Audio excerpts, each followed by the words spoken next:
1945, and the war was 1 million men old.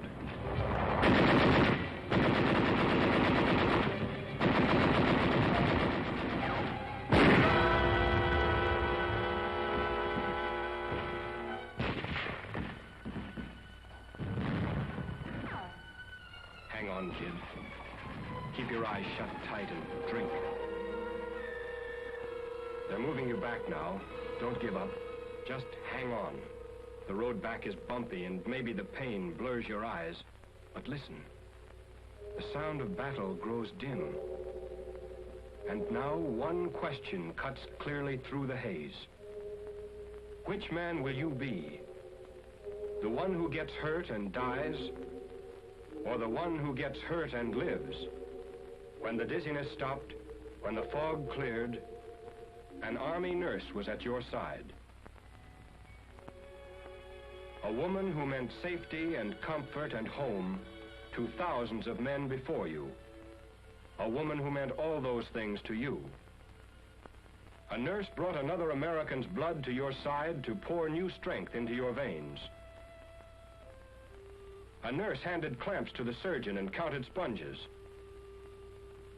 A nurse prepared and administered the anesthetic and watched you constantly for any telltale change in your breathing or blood pressure, all working with the same purpose: to ease the pain of war, to help save lives.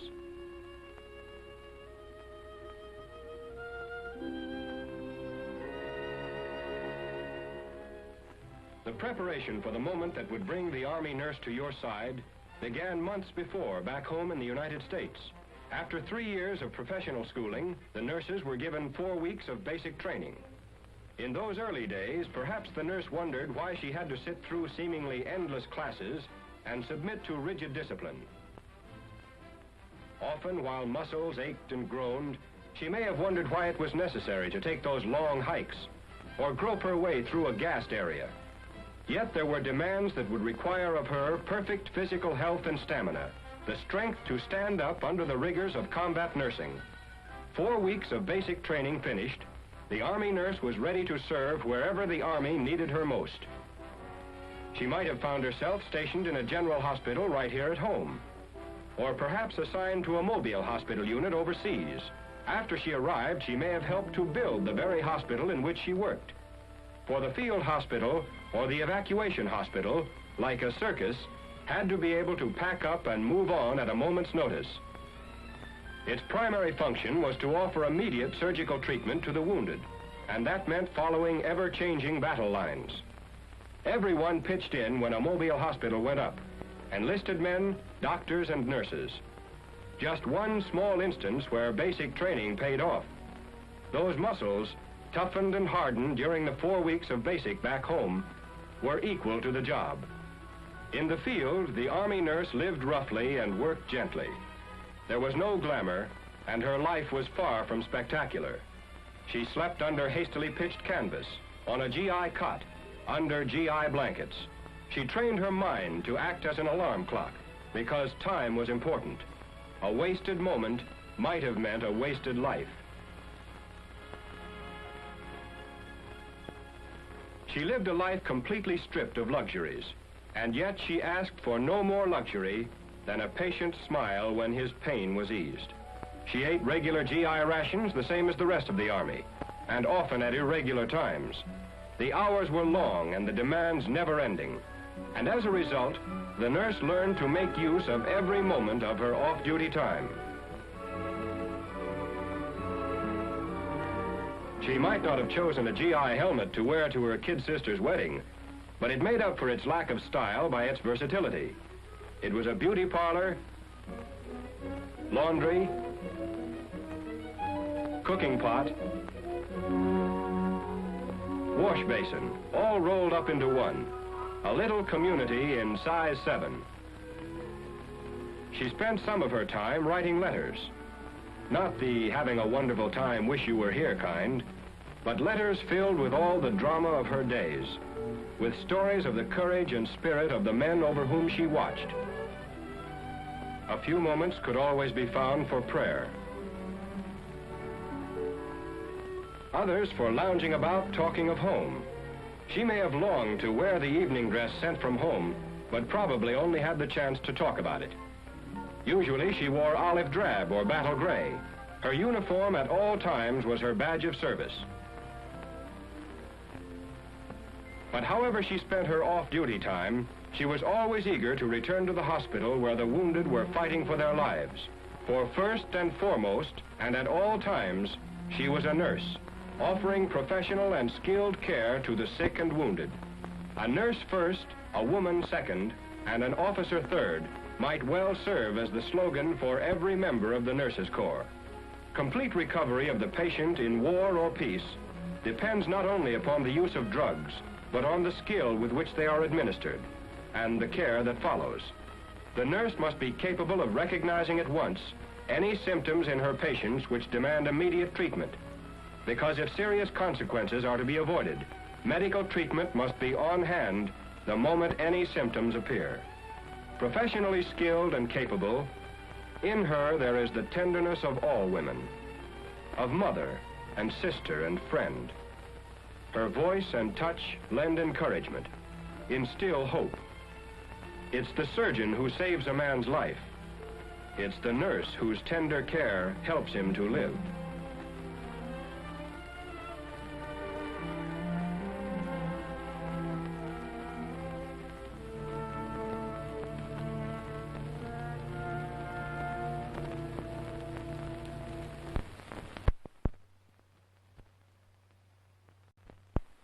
The crisis past, patients begin to sleep again. The pain is just a bad memory. The field hospital, a stopover to give them immediate surgical treatment as soon as possible after they were wounded, had done its job.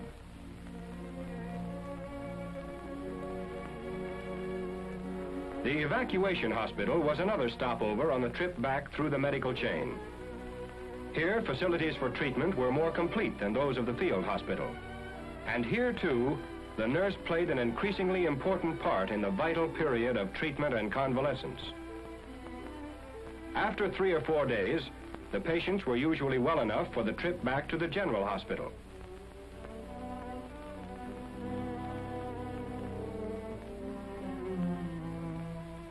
Trains waited for them, hospital wards on wheels.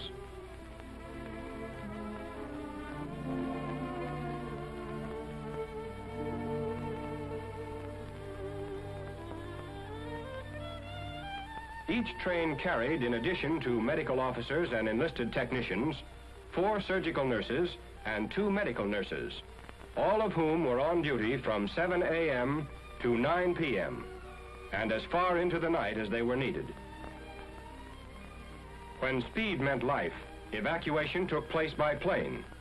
Because of these flying hospitals, men are alive today who otherwise would have died in the jungles of Burma or on the beaches of Normandy. Each patient was thoroughly checked before the takeoff, then watched over constantly and checked again when the plane landed.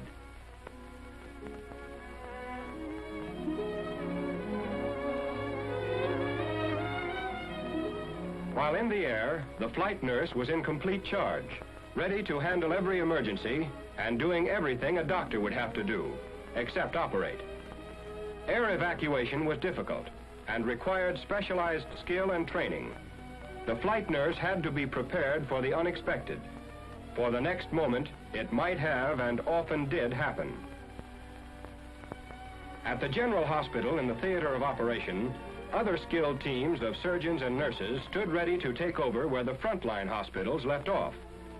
Whether a hospital is under canvas out in the field or in a solid structure in a city, its routine, like the nurse's routine, doesn't vary, and its principal aim remains fixed: to offer the best possible medical care to the sick and wounded. Nurses sterilized the operating equipment, the surgical gowns and gloves, prepared drugs, laid out the instruments which the doctor needed for his next operation, and kept accurate records of each patient's history and progress. While in a civilian hospital, the ratio is usually 1 nurse to every 3 beds. In an Army hospital, it is always many times that number. To help lift the burden from the nurses' shoulders, enlisted technicians trained in special schools are assigned to work under her direct supervision. One of her biggest jobs is to teach these technicians both in the classroom and in the hospital wards. This means added responsibility for the nurse, for although she has less personal contact with her patients, she has to direct the activities of the personnel assigned to her so that the treatment and well-being of her patients is assured. Relaxation and entertainment are an important part of medical treatment. To this general hospital overseas came an all-star show, and the Army nurse shared the fun with her patients, to whom the sound of laughter from home often meant more than medicine. Later on, she may have spent a few minutes with the star. And there were times when she herself was the star of the show, like this nurse, the first woman to land on Bougainville. The umpire calls batter up, and the game is on. Army versus Army, as the nurses play the wax.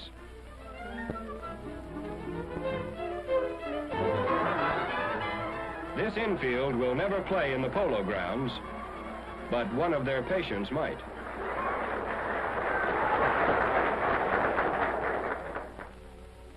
Off duty for a while, some nurses strolled through the streets and buildings of ancient cities. Others preferred a round of golf, or a swim somewhere if the weather was right. Then it was always back to duty, back to the sick and wounded, back to the hospital, around which the life of an Army nurse revolves. Those patients scheduled for a trip back home for the final period of convalescence travel on a hospital ship as fully equipped as a stationary hospital. Now, as before, the Army nurse stands by ready to minister to every need.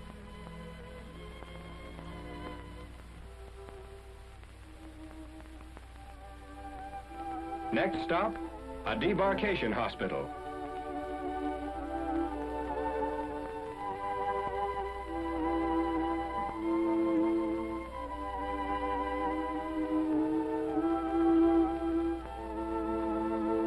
Then a general hospital in the United States and complete recovery. And this is the end of the long chain of evacuation, the general hospital back home. Here the Army nurse works patiently with her hands, her head, and her heart. Here she gently guides men back to the way of life they fought to protect. Although she might have volunteered to serve overseas, although she might chafe at what she considered the inactivity of working in a hospital in the United States or Alaska or Panama, the Army nurse soon learned that a battle line was wherever a soldier was stationed. What words of praise can measure up to these women whose very lives are given to nursing sick and wounded men? 1 million sick and wounded men, back to life and health. And yet praise is offered. Long hours of tireless service were remembered and recognized.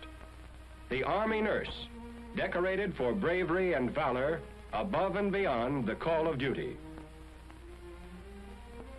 And these nurses, imprisoned for 3 long years by the Japanese, asked only that they be returned to duty, for they could never forget the faces of American men tortured and killed by the enemy. Wherever transports took our soldiers, they also took the Army nurse to work by day, by night, on distant battlefields, to help make shattered bodies whole, to bring smiles to faces twisted with pain, to serve at the side of the American soldier during peace and war. This is the Army Nurse USA, ready to serve anywhere, under any circumstances, in time of need.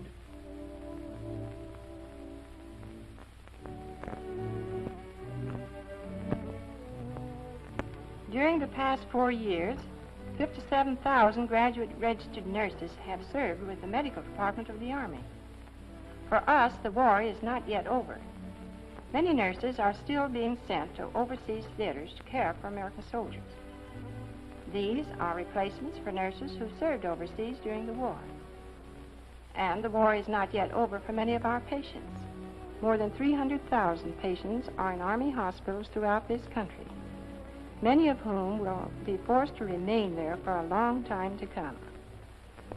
These men are not asking for much. They have never asked for much. They are the most wonderful patients in the world. But the war has cost them much more than any of us have been asked to give. Army nurses seldom ask for much either. But today, they are asking you to buy a bond.